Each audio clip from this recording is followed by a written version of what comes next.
Hi, I'm Jean. This is a headstand tutorial which will be in two parts. The first part I will demonstrate so you can see the shape of the pose and how we structure the headstand.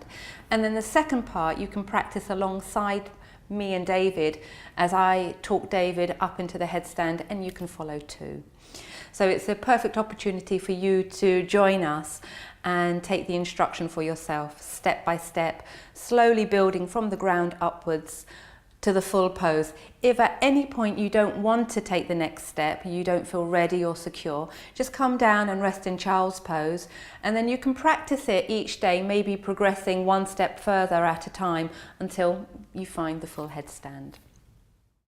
So having brought your mat to the skirting of the wall, bring yourself close to the wall, bringing the knees together, and as you bring your elbows down onto the ground, the fingertips should just be an inch or two away from the wall and the elbows right underneath the shoulders.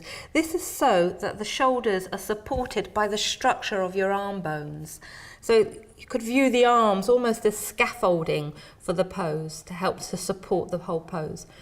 And then we'll take an interlace of the fingers, so we create a very secure structure of the hands, like a semicircle. If you can see the hands, they literally will be in this shape here.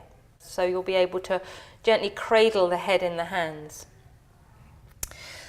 Refinding that place now.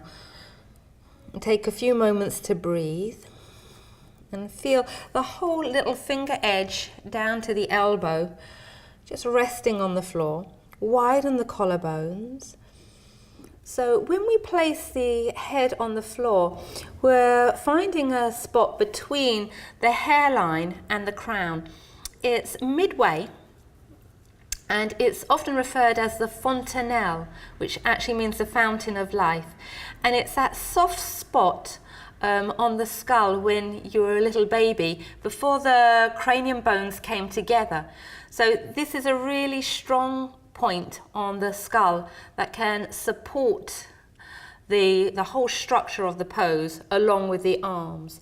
And what generally it will also help encourage is not the overstretching of the back of the neck or the crunching of the back of the neck. So we maintain that neutral spinal alignment along the neckline.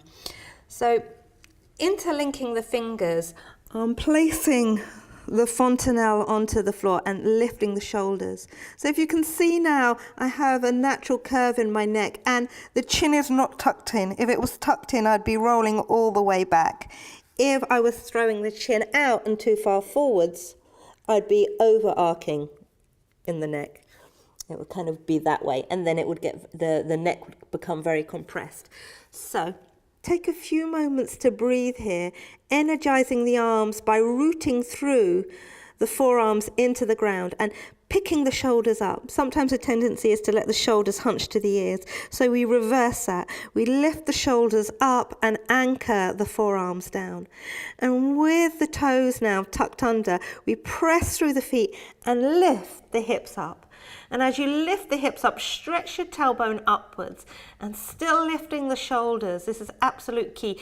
Pick the shoulders up away from the ears so that you're not compressing the neck, and then walk the feet in as close as you can, stretching the tailbone up super high.